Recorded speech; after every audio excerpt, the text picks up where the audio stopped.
ficar de pé, por gentileza?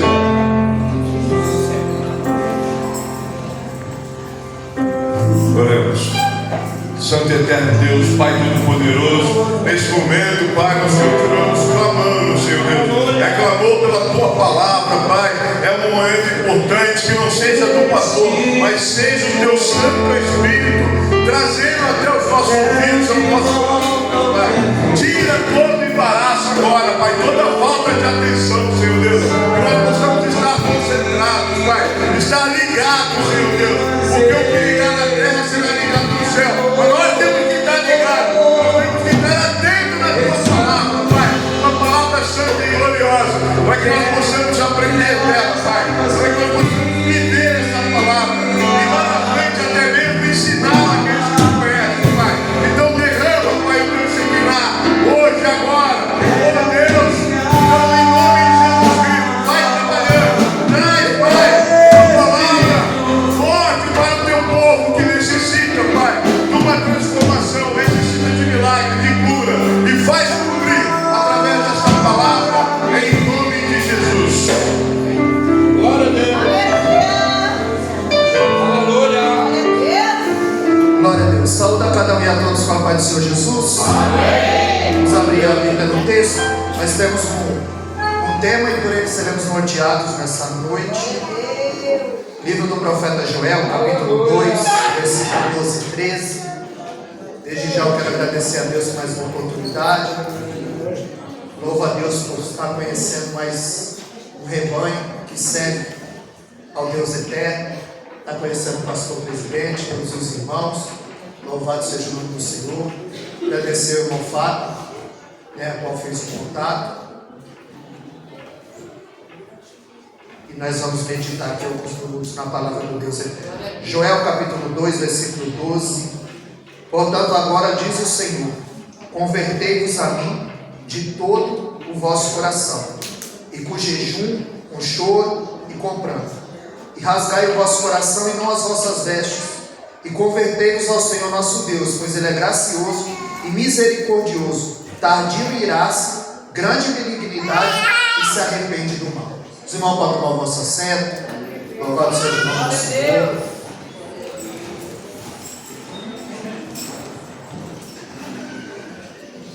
Joel, profeta menor do Velho Testamento, ele também é conhecido como João Batista do Velho Testamento. Ele é alguém que está chamando o povo ao arrependimento. Ele é alguém que está chamando o povo para se posicionar diante de Deus. Ele tem o nome de Joel, que significa o Senhor é Deus. Há um momento onde a terra estava crivada de deuses.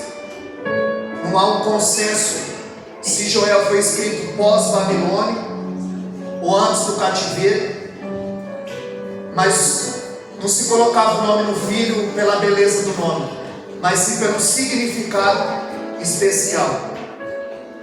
E o seu nome significa o Senhor é Deus. Joel, ele estava dizendo ao povo que eles precisavam mudar de coração, mudar de atitude. Porque só quem troca de pele é cobra. Precisa haver uma mudança de dentro para fora. Precisa ter uma mudança de atitude. Porque talvez as pessoas diziam: mas eu nasci em Jerusalém. Hoje a gente ouve falar: eu nasci no berço evangélico. O diabo nasceu no céu e não está lá. Pois nós precisamos ter um coração convertido ao Senhor. Nós precisamos colocar nossa vida no altar. Nós vamos entender que a sequência, o processo natural é arrependimento, restauração e avivamento. Porque as pessoas elas têm se confundido o que é avivamento. Avivamento não é pular, não é girar, não é gritar, não é cantar, não é pregar, não é profetizar. A evidência de quem foi avivado é quando eu posso mentir e não minto. É quando eu posso adulterar e não adultero. É quando eu posso passar alguém para trás e não passo. Porque eu estou cheio do Espírito Santo. Avivamento é você sair da sua casa, vir buscar o Deus eterno, ouvir um louvor, ouvir uma palavra e chegar na sua casa, você sentir vontade de ler a Bíblia. Isso é avivamento. Você se interessar pelas coisas de Deus. Aonde esse povo já não se interessava mais pelas coisas de Deus. O povo foi para o exílio, ficaram 70 anos, mas não foi para Deus destruí-los, foi para purificá-los. Foi para eles reconhecerem o seu estado de perdido. Quando eles voltam do cativeiro, a primeira voz profética que eles ouvem é de Ageu. Ageu vai dizer: vocês deixaram a obra, a construção do templo, vocês deixaram a obra do Senhor, estão cuidando da vida de vocês. É por isso que vocês plantam e não colhem, é por isso que vocês comem e não se sacia, bebem e não se sacia, vocês se vestem e não se aquecem, porque vocês esqueceram do Deus eterno, o Deus que os levou e os tirou do cativeiro. Porque a pessoa só conhece Joel 2,9. A glória da segunda casa vai ser maior do que a primeira. Glória a Deus. Mas Joel dizia: olha, vocês recebem um salário e é no saquitel furado. Porque Mateus 6,33 diz: busca primeiro o reino de Deus, e as outras coisas vos serão acrescentadas. Esse povo, eles precisavam estar de coração inteiro, porque Deus não se impressiona com a aparência, Ele sonda o coração. A gente vê a embalagem, a capa, Deus sonda por dentro. Nós vemos isso no início da humanidade com Caim e Abel. A Bíblia diz que Deus atentou para Abel e para a sua oferta. Ou seja, primeiro Deus recebe o ofertante, depois a oferta. Ele disse que Deus atentou para Caim, rejeitou a Caim e rejeitou a sua oferta. Um trouxe as primícias da terra, o outro trouxe as primícias das ovelhas. O problema não era a oferta, o problema era o ofertante. Porque antes de Deus receber a oferta, Ele recebe o ofertante. E precisa estar de coração inteiro. O problema era o ofertante, porque a primeira carta de João 3,12, ele vai dizer que Caim era do maligno. O problema não era a oferta, era o ofertante, que não tinha o coração inteiro na presença do Deus eterno. É sem parcialidade. Ele estava dizendo que o que impressiona a terra não impressiona o céu. Se Deus não intervém, e olha que Samuel conhece a voz de Deus. 1 Samuel 3,10, ele vai responder ao Senhor: fala que o teu servo ouve. Ele conhece a voz de Deus. Aonde o texto vai dizer que Deus o chama 2 vezes pelo nome: Samuel, Samuel. E quando Deus chama 2 vezes pelo nome, é porque Ele tem pressa. Chamou Moisés 2 vezes pelo nome, Paulo, no caso Saulo. Na terceira vez que o Senhor chama Samuel, ele vai até o sacerdote Eli, e ele pergunta: o Senhor me chamou? 1 Samuel 3,8, a Bíblia diz que, entendendo ele que era o Senhor, ele é sacerdote, ele conhece, mas já não ouve mais. Tem gente que diz que conhece, mas já não ouve mais. Tem gente que diz que conhece, mas não obedece mais, não está mais de coração inteiro. Então Samuel conhece a voz de Deus. E se Deus não intervém, Samuel ungia a pessoa errada, por causa da aparência. 1 Samuel 16,7, Deus vai dizer: não é esse, Samuel, porque você olha a embalagem, mas eu sou um por dentro. 1 Samuel 16, verso 1, ele diz: Samuel, enche o teu vaso de azeite e vem. Ou seja, já vem cheio. Você não vem aqui para se encher, você vem aqui para transbordar o que você se encheu durante o dia. Eu vi o pastor dizendo que os irmãos estão envolvidos desde pela manhã, estão cheios. Ele estava dizendo: enche o teu vaso de azeite e vem. Ou seja, já vem cheio. Glória a Deus. E se Deus não intervém, ele ungia a pessoa errada. Isso que eu estava cheio. E se tivesse vazio? O que tem de gente vazia, achando que está cheio. Homens que pensam que estão cheios de Deus, mas é Deus que está cheio deles. Porque ele está de coração inteiro. Porque ele está dizendo assim, tem que rasgar o coração, não é a veste. Porque rasgar as vestes no Velho Testamento era um sinal de arrependimento e humilhação. Mas com o passar dos anos, isso virou um teatro, um ato sério. Eles rasgavam a roupa, mas não rasgavam o coração. O profeta Amós 5:23, ele chega a dizer que Deus está cansado de ouvir o tanger dos instrumentos e não quer mais o culto daquele povo, porque o povo cantava hinos a Deus, mas não adorava a Deus. Aquele povo tinha culto, mas não tinha vida com Deus. Era superficial. E ele está dizendo, vocês não precisam mais rasgar as vestes, vocês têm que rasgar o coração. Porque Deus, Ele não se impressiona. Se Deus não intervém, Samuel ungia a pessoa errada. Deixava-se levar pela aparência. E o interessante é que o Salmo 23, no verso 5, Davi faz 3 pedidos a Deus. Prepara uma mesa, primeiro pedido. Na presença dos meus inimigos, segundo pedido. E unge a minha cabeça com óleo, terceiro pedido. Os 3 pedidos do Salmo 23, no verso 5, vai se cumprir em 1 Samuel 16. Algo que seria humanamente impossível. Ele diz, preparas uma mesa na presença dos meus inimigos. Quando Samuel chega na casa de Davi, na casa de Jessé, ele diz, Jessé, santifica os teus filhos e vem para o sacrifício. Ou seja, toma banho, troca de roupa, não toque nada impuro, não coma nada impuro e vem para o sacrifício. Mas eles não deram o trabalho de chamar Davi. Davi é o único que está fedendo e cheirando a ovelha. Samuel não conhece Davi. Acaba o sacrifício, logo depois havia um banquete. Foram para a casa de Jessé.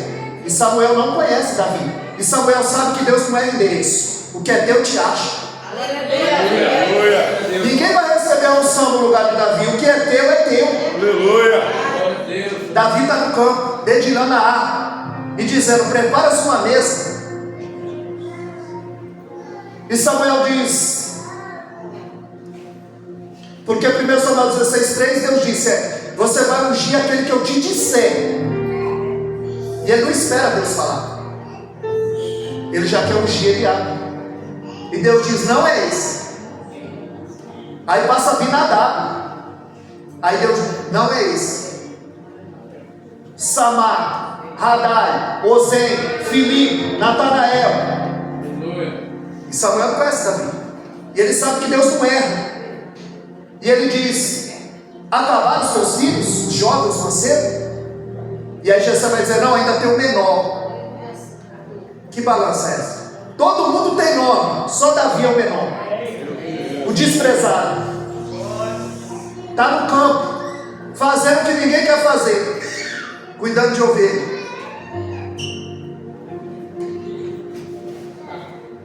Samuel diz, não nos assentaremos à mesa enquanto ele não chegar. E qual é o primeiro pedido de Davi? Prepara uma mesa. E Samuel está dizendo, nós não vamos sentar à mesa enquanto ele não chegar. Glória. Davi estava pedindo e a mesa já estava preparada.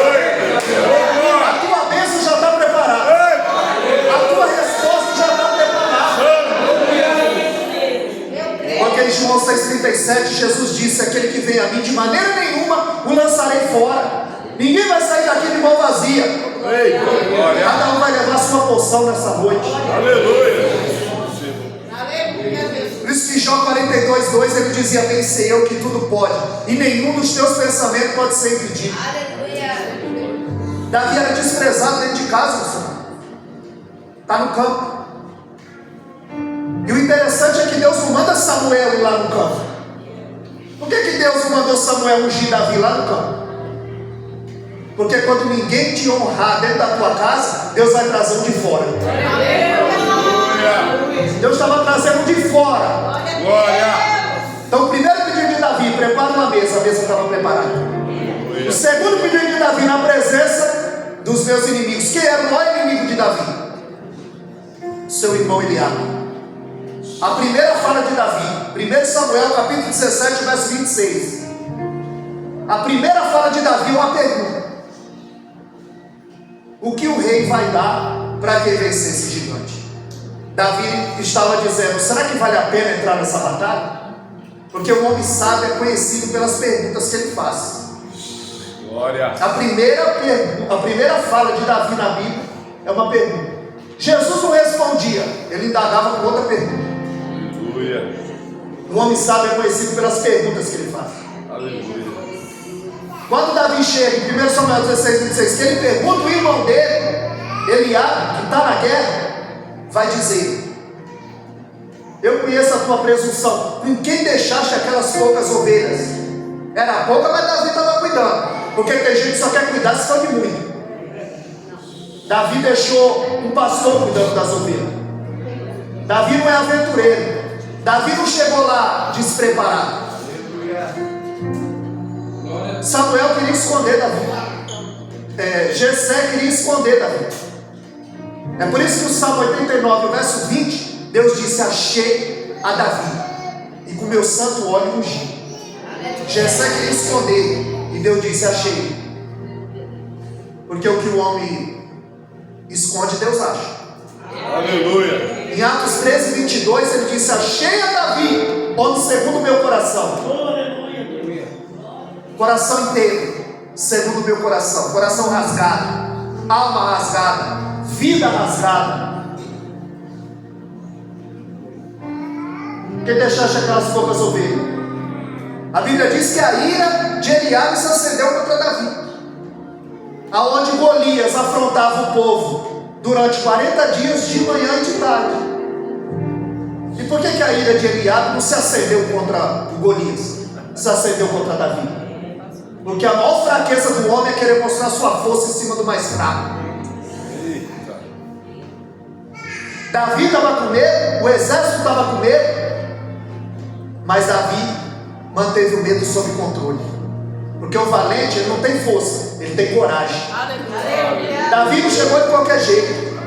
A Bíblia diz em Juízes capítulo 20, verso 16, que Deus tinha separado 700 canhotos, que com a funda na mão não errava um fio de cabelo.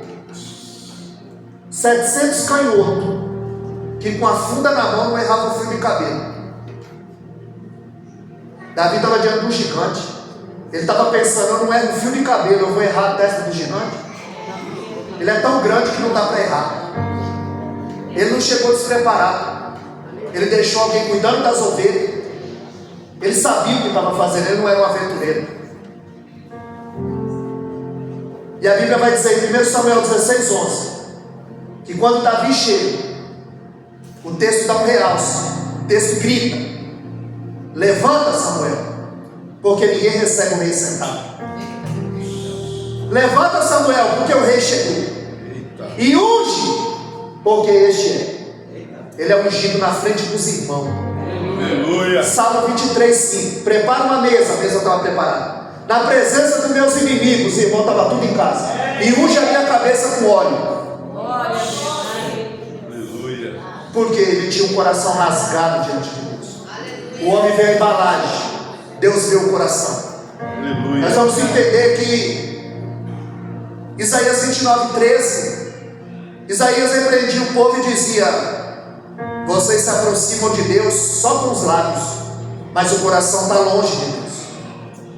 E existe a versatilidade da palavra coração. Ora, na Bíblia, coração é alma, sentimento, é o coração que bombeia o sangue, é o centro das emoções. Coração que Isaías 51, 17, Salmo 51, 17, ele vai dizer que o coração quebrantado e contrito, Deus não despreza. Provérbios 4, 23, de tudo que se deve guardar, guarda o teu coração. Aleluia, Jesus. Teu sentimento, a tua alma, o todo, o centro das emoções. Provérbios 23, 26, Salomão disse: filho meu, dá-me o teu coração. Em Mateus 6,19 ele vai dizer que aonde está o teu tesouro, aí estará o teu coração. Para que nós temos entregado o nosso coração? Em Hebreus 3,15 ele vai dizer: quando ouvir a voz do Espírito Santo, não endureça o vosso coração.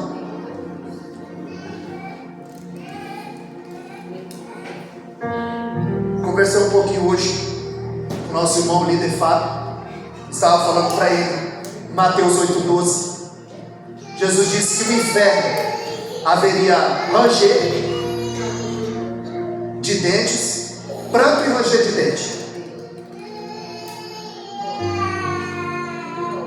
E quem carrega o céu, o rosto brilha, rosto de anjo. É isso que acontece em Atos 6,15. Quando Estevão está pregando, o rosto dele brilha. Atos 6,15. O rosto de anjo, o rosto brilha. Mas na proporção que Estevão pregava, a Bíblia diz que os fariseus rangiam os dentes. Porque quem carrega o céu, o rosto brilha. Quem carrega o inferno, range os dentes. Pedra na mão. Pegaram em pedra para apedrejar. Então quanto mais Estevão pregava, mais o coração deles endurecia. Ou seja, a mesma água que começa a efervescer, a mesma água que amolece a batata endurece o ovo. A mesma água que amolece a batata endurece o ovo. Tem alguém que aceita a palavra e o coração é quebrantado, mas tem outros que o coração endurece. Jesus estava dizendo: aonde estiver o teu coração, aí estará o teu tesouro. O profeta Ezequiel 36:26, ele disse: eu tirarei o coração de pedra e colocarei um coração de carne. Aleluia. Um coração voltado para mim. Você vai perceber aqui no texto de Joel, ele cita alguns atributos de Deus. Ele diz que ele é misericordioso, ele é compassivo, ele é tardio em irar-se, ele é benigno. Deus, ele dá o diagnóstico da doença, mas ele também dá o remédio. E o remédio é se converter. O remédio é fazer a vontade do Deus eterno. Aleluia. O remédio é Gálatas 2:20. Não vivo mais eu, mas agora Cristo vive. Glória a Deus. Você não muda porque você frequenta o ministério do Calvário. Você só muda quando o Espírito Santo de Deus se apodera da tua vida. Aleluia. Aí ele começa a dirigir o que você ouve, o que você fala, o que você veste, o que você come, o que você faz. É coração inteiro na mão do Deus eterno. E quando eu olhei Assembleia de Deus do Ministério do Calvário, eu me lembrei de Lucas 9:23. Jesus dizendo: aquele que quiser vir após mim, negue-se a si mesmo, tome a sua cruz e siga. Primeiro que é um convite. Quem quiser, não é obrigado, é quem quiser. Isaías 1:19 ele vai dizer: quem quiser e ouvides, se quiseres e ouvides, comereis o melhor dessa terra. Ele vai dizer: o Espírito diz vem, a noiva diz vem, quem tem sede vem. Aleluia. E quem quiser, não é obrigado, é quem quiser. Há um convite, quem quiser. E há uma ordem: negue-se a si mesmo, tome a sua cruz e siga-me. Para onde? Para o sucesso? Não, para o Calvário. A gente segue Cristo para o Calvário. Enquanto muitos estão seguindo a Cristo em busca do sucesso. Aonde foi falado aqui? Aqui é mamão com açúcar. Pessoas agora dentro de uma caverna, escondido, cada um com um pedacinho da Bíblia, se encontrar, juntar para poder ler um texto, adorando a Deus escondido. A pergunta lá não é a mesma daqui. Aqui é: você quer entregar a tua vida para Jesus? Sabe qual é lá? Está disposto a morrer por Jesus? Paulo e Silas, eles cantam e oram na prisão, e a gente murmura no conforto do lar. Ah, hoje é dia de culto. Estou cansado. Com toda a liberdade de adorar a Deus, a qual nós temos. E a gente vai colocando muito empecilho. Mas hoje eu vou cobrir uma agenda, porque na verdade não era eu que ia pregar. Ou seja, isso aqui não estava na agenda do homem, estava na agenda do céu. Quem ia pregar aqui era o evangelista Amos. Era a ceia na igreja dele, o pastor. E ele falou: varão, dá para você? Eu falei: hoje eu estou sem agenda. Então isso aqui estava na agenda do céu. Aleluia. Porque Romanos 8,16 diz que quem é de Deus é guiado pelo Espírito Santo de Deus. É como um vento, você não sabe para onde vem nem para onde vai. Em João 3,8. Então nós entendemos que muitos querem Joel 2,28, o derramamento do Espírito. Glória a Deus. Mas poucos querem Joel 2,13, rasgar o coração. Antes do avivamento veio o arrependimento. Antes do derramar do Espírito veio a oração no Senado, reunidos, buscando a presença de Deus. O nome de Joel aparece duas vezes, em Joel 1 e Joel 2,16, na boca de Pedro. Porque em 1 Coríntios 15:6, a Bíblia diz que havia 500 irmãos na ascensão de Cristo. Mas em Atos 1,15, no Senado, reunido, orando, só 120. Cadê os outros? O culto de oração está vazio. E a Bíblia diz que eles estavam em casa, reunidos, no Senado, assentados. Porque a primeira coisa para Deus operar precisa ter ordem. Precisa ter ordem. A Bíblia diz em Atos 2,2 que eles estavam todos assentados, reunidos, orando. Assentados. Não era bagunça. João 6,10, a Bíblia diz que havia 5.000 homens, fora mulheres e crianças. Aí Jesus disse: assentai-vos todos. Não é bagunça. Jesus sabia muito bem que sem ordem o milagre não vem. Que ordem na Bíblia tem conotação com milagre. Na bandeira do Brasil está escrito ordem e progresso, porque sem ordem não há progresso. Na Bíblia, sem ordem não há milagre. É coração rasgado, é vida no altar. Quando você lê 1 Coríntios 14:33, Paulo vai dizer que Deus não é Deus de confusão. Se não é Deus de confusão, é Deus de ordem. 1 Coríntios 14:40, faça-se tudo com ordem e decência. Ordem. 1 Reis 18:30, a Bíblia diz que Elias reparou o altar, ou seja, colocou o altar em ordem. Aleluia. Por isso que Spurgeon dizia: não se preocupe com quem entra e sai da igreja, se preocupa com quem entra e sai do púlpito, porque é daqui que ele governa a igreja, é daqui que ele manda a palavra. Não é o que eu acho, não é o que eu penso, é o que está escrito. 1 Reis capítulo 10, verso 5, sabe o que impressionou a rainha de Sabá? Era a ordem do reino de Salomão. Como os servos se vestiam, sacrificavam, se assentavam à mesa, serviam no altar. Por isso que o reino de Salomão prosperou, tinha ordem. Até um rei para morrer. Isaías 38, ele diz: põe a tua casa em ordem, porque vai morrer e não vai viver. Põe a casa em ordem, eu quero morrer desconcertado.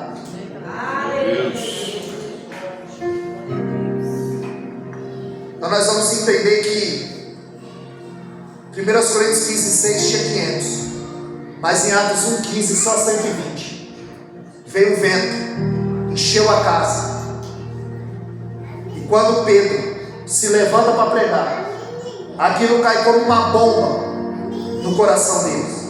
Porque antes de Pedro falar de cura, mostrou que eles estavam doentes. Antes de Pedro falar de salvação, mostrou que eles estavam perdidos. Em Joel 2, em Atos 2,16, ele vai dizer: isso é o que profetizou Joel, que nos últimos dias Deus derramaria do seu espírito sobre toda a carne. Os velhos teriam visões, sonhos. E o primeiro sermão de Pedro, em Atos 2,41, 3.000 almas. Em Atos 4,4, 5.000 almas. O segundo sermão. E o terceiro sermão, em Atos 4,32, a multidão dos que criam perdeu a conta. Porque 120 no Senado atraiu 3.000. E hoje 3.000 não atrai 120. Porque o culto de oração está vazio. Porque não se rasga mais o coração. Porque não se volta.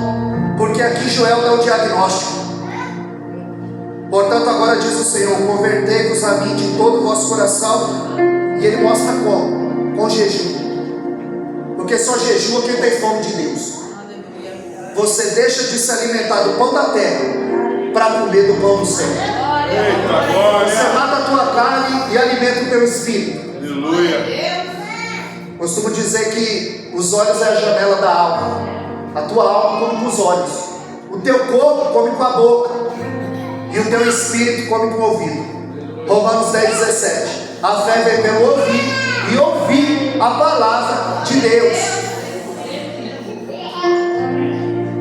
Nós estamos aqui alimentando o nosso espírito. Ouvindo aquilo que Deus Ele tem para nossas vidas. Joel, ele está dando diagnóstico, convocando um jejum. Foi isso que Esté fez. No livro de Esté, capítulo 4, versículo 16, quando saiu o veredito que mataria todos os judeus, Mardoqueu fez a rainha Esté saber.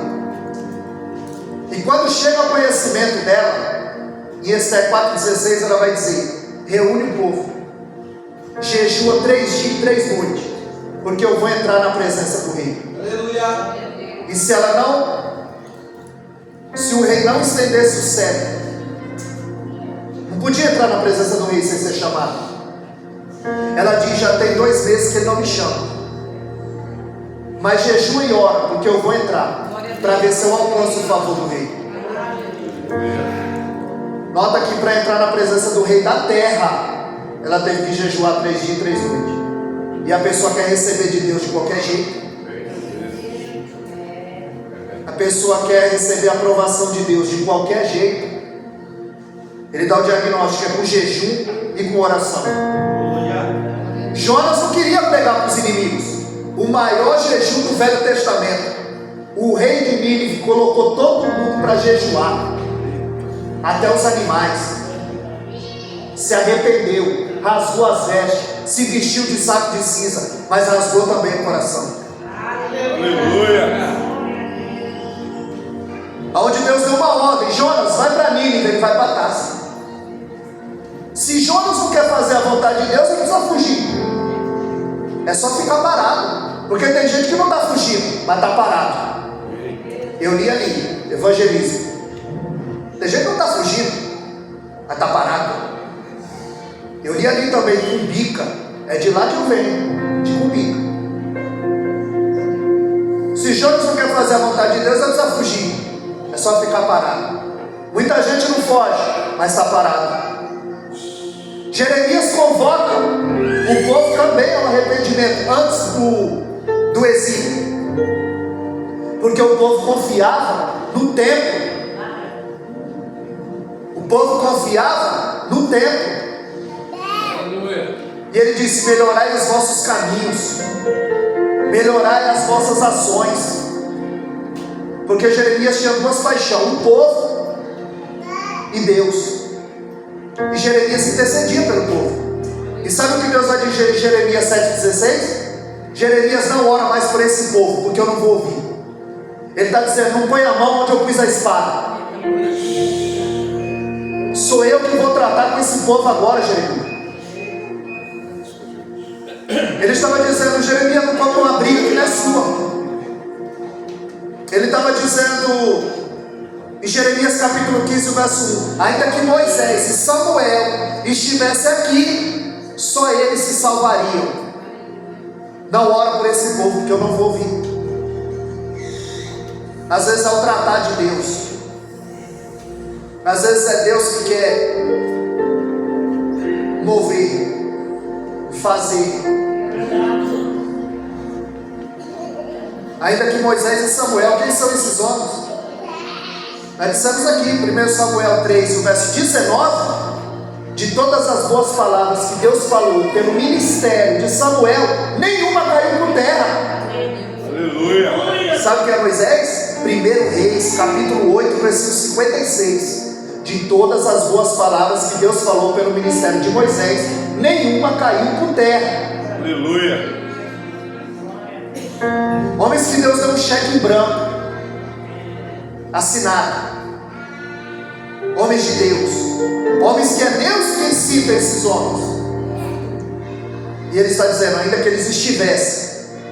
Por quê? Porque o povo não se converte. Olha como começa o verso 12. Portanto agora, diz o Senhor, convertei-vos. Eu já vou finalizar. Convertei-vos. E quando o irmão dá a oportunidade dele falar aqui sobre Pedro, o texto diz, rasgai o vosso coração e não vossas vestes. Agora diz o Senhor, convertei-vos. Sabe o que Deus disse para Pedro? Sabe o que Jesus disse para Pedro? Em Lucas capítulo 22, o verso 31 e 32, ele diz, Pedro, Satanás pediu para você andar como trigo, mas eu roguei por vós, eu não deixei. Agora tu, quando se converter, andava com Cristo, falava como crente, mas ainda não era convertido. Jesus estava dizendo para ele, Pedro, quando você se converter, confirma os teus irmãos. Você não é convertido, você é convencido. Você sabe quem eu sou, você sabe o que eu posso fazer, mas você que não é convertido, você está convencido. Então quando você se converter, olha o que diz Lucas 22, 31. Satanás pediu para você andar como trigo, mas eu não deixei. Peneirar como trigo, eu não deixei. Pedro, eu não permito. Jó, eu permito. Jó Deus permite, porque Ele conhece a nossa estrutura. Salmo 103, o verso 14. Ele conhece a nossa estrutura e sabe que nós somos pó. Se você está passando, Deus conhece a tua estrutura. É porque você aguenta. Eu não aguento. Porque 1 Coríntios 10, 13, não veio sobre nós tentação senão humana, mas fiel é Deus, que não nos deixará tentar acima do que podeis. Aleluia. Pedro ele não permite, Jó ele permite, ele conhece a estrutura. A Bíblia nos fala de uma mulher chamada Noemi, onde ela habitava em Belém. Belém significa casa do pão. No dia que faltou pão na casa do pão, em vez dela esperar a providência do Senhor, ela fugiu para Moab.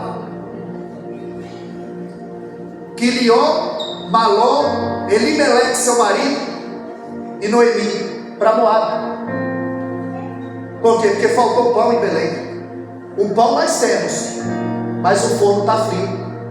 O pão nós temos, mas as pessoas não querem mais se debruçar sobre a palavra.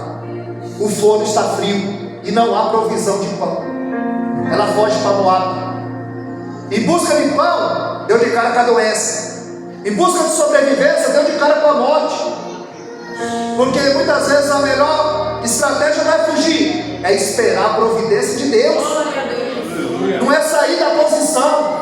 Glória. Morre o seu marido e 10 anos depois morre os seus 2 filhos. Agora ele está em Moab, viúva. São 3 viúvas: Orfa, Ruth e Noemi.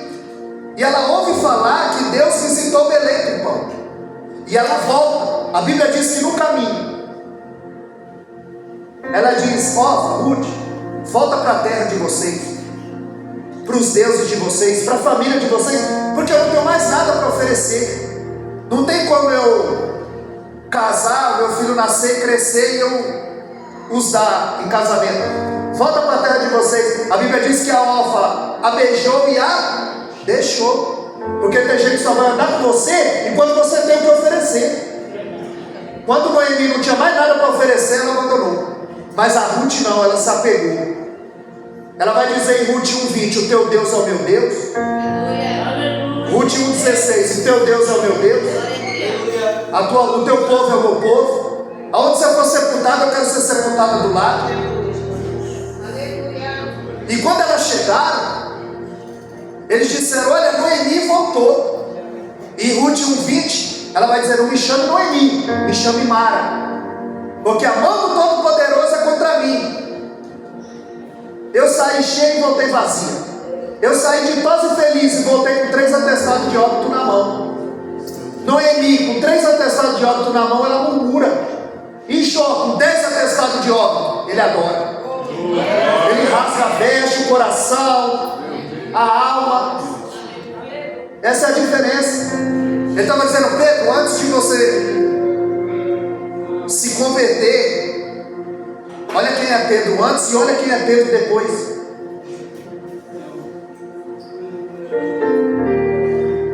Quando Jesus encontra com Pedro, ele diz: Pedro, afasta o teu barco da terra, vai mais fundo, vai ao mar alto, vai mais fundo. Jesus vai dizer para Zaqueu em Lucas 19:5: desce.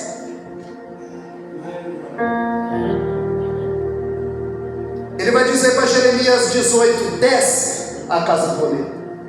Para Ezequiel ele vai dizer: desce não, mergulha. Por quê? Porque ninguém conhece a Deus no raso. Ninguém conhece a Deus no raso. A receita está aqui: jejum, oração, pranto, quebrantamento. Olha quem é Pedro antes e depois. Pedro, quando Jesus está perto do Calvário, o texto vai nos dizer, no momento mais tenso do ministério de Jesus, ele está prestes a ir ao Calvário.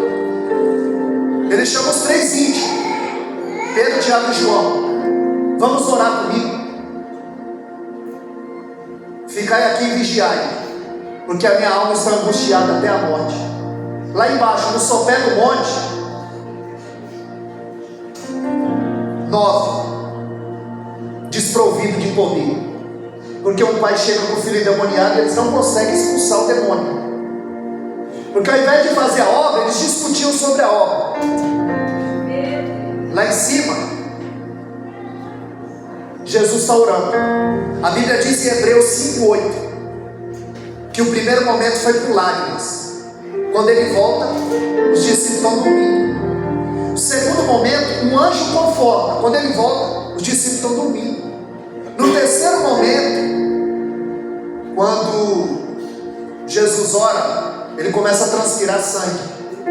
Quando ele volta, os discípulos estão dormindo. Jesus os repreende: não pode vigiar 1 hora comigo? A Bíblia diz que quando Judas chega capitaneando os soldados, Pedro não está convertido, porque Jesus diz: quando tu te converter, confirma teus irmãos. Quando Judas chega para o soldado, Pedro saca da espada e corta a orelha de Malco. Por quê? Porque não ora. Ao invés de orar, ele dorme. Aí quer resolver no braço. Quem não ora quer resolver no braço. Quem não ora quer resolver do seu jeito. Ao invés de orar, ele dorme. Ao invés de ouvir, ele fala. Ao invés de confiar, ele nega. E na hora de se entregar, ele luta. Por quê? Porque ele ainda não é convertido. Ele só está convencido de quem Cristo é. Mas ele precisa se converter. É por isso que quando Jesus está à mesa dos discípulos, ele não conta quem vai trair. Ele só conta para João.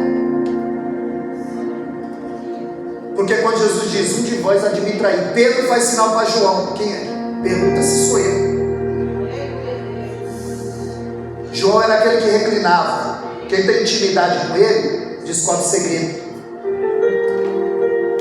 Jesus disse para João: é aquele que anda um bocado molhado. Por que Jesus não falou? Porque se Pedro sabe que é Judas que vai trair Jesus, Pedro mata Judas. Porque ele não era convertido, ele não era de coração inteiro, ele era sanguíneo, ele agia na emoção. Mas depois que Pedro se converte, 3 minutos eu tenho. Quando Pedro se converte, olha quem é Pedro antes e depois. Como nós falamos aqui, o primeiro sermão, 3.000 almas, Atos 4:4, Atos 2:41, Atos 4:4, 5.000 almas, e Atos 4:32, a multidão dos que criam. Você quer ver quem é Pedro? Atos 5:15, a Bíblia diz que a sombra dele cura, a sombra.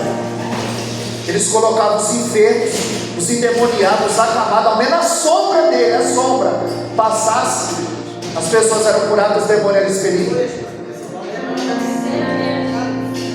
Quando Dorcas está doente, eles dizem: Pedro está na área, manda chamar Pedro. Alguém te chama para orar? Alguém te chama para expulsar um demônio? Alguém te chama para dar uma palavra? Eles disseram: olha, Pedro está na redondeza, manda chamar Pedro. Pedro vai curar um homem, Enéas, 8 anos paralítico, vai ressuscitar Dorcas e vai pregar o evangelho na casa de Cornélio. Em Atos capítulo 12, Pedro é preso. E no verso 5 a Bíblia diz que a igreja fazia contínua oração por ele. Pedro está preso, a igreja está orando. O anjo foi buscar Pedro, mas a oração da igreja foi buscar o anjo. A tua oração vai buscar a tua resposta. E a Bíblia diz que quando o anjo chega, Pedro está dormindo. Olha quem é Pedro antes e depois. O homem está marcado para morrer depois da festa. Tiago já foi morto a espada, e Pedro está marcado para morrer. A Bíblia diz que ele está dormindo. Mesmo o anjo que tem que acordar Pedro, bota o soldado para dormir. Pedro está dormindo, por quê? Porque ele viu Jesus dormir no barco. Numa tempestade Jesus dorme, na outra tempestade Jesus está orando no monte. Veio a grande tempestade, Jesus vem andando sobre as águas, que o varão falou aqui, que Deus já usou o varão aqui. Tinha 12 no barco, só Pedro teve coragem de descer. Se é tu mesmo, manda eu ir contigo. Ele: vem, camarada. E se ele estivesse aqui, Jesus disse que tu é um homem de pouca fé. Ele falou: eu dei 4 passos na água, dá você. O problema é quando ele tira os olhos de Jesus e coloca na tempestade, no vento, no problema, na calúnia, na acusação. Aí ele perdeu o foco. Então na primeira tempestade, Jesus está orando no monte. Na segunda tempestade ele está dormindo no barco. Porque quem ora em tempo de calmaria, consegue dormir no meio da tempestade. Pedro agora é um homem de oração, é por isso que ele dorme na prisão. Jesus anda sobre as águas porque ele passou a noite toda em oração. Ele está preparado para andar sobre os problemas, sobre as adversidades. Aleluia.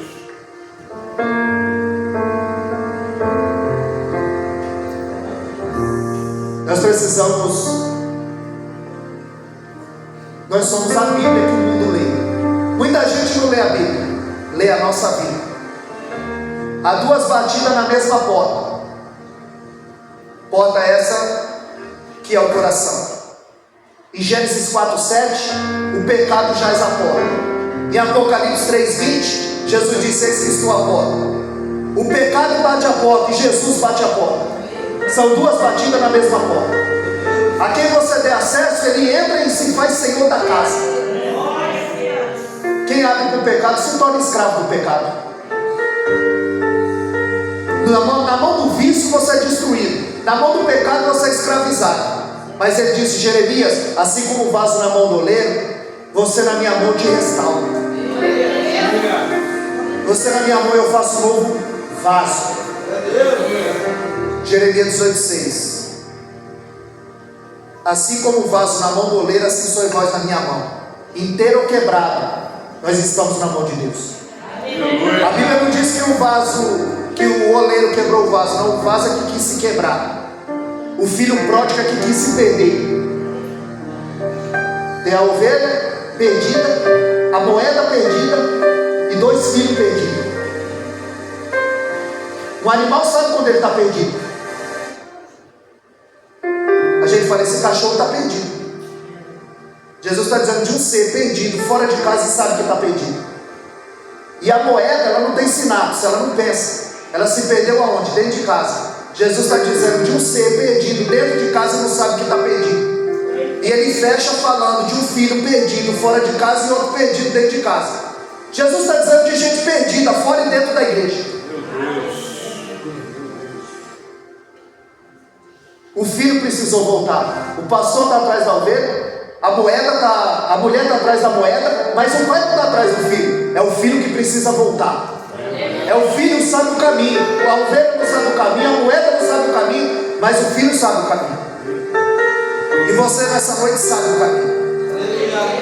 Eu sei o caminho. E que nós vamos continuar trilhando esse caminho. Bem, amados, eu estou gravando porque eu tenho um canal no YouTube. Depois eu vou mandar um link para o irmão. Essa mensagem vai subir. Tem outras mensagens. Se os irmãos quiserem, você escreve lá: Wellington Caetano de Holanda. No YouTube, Wellington Caetano de Holanda. Tá minha foto, a foto da minha esposa. Essa mensagem vai subir. Tem outras mensagens lá. Foi um prazer estar com os irmãos cooperando aqui nessa noite, apresentando também o meu louvor, apresentando a minha adoração a Deus. Foi um prazer estar com os irmãos. E as palmas novas engrandecem nós.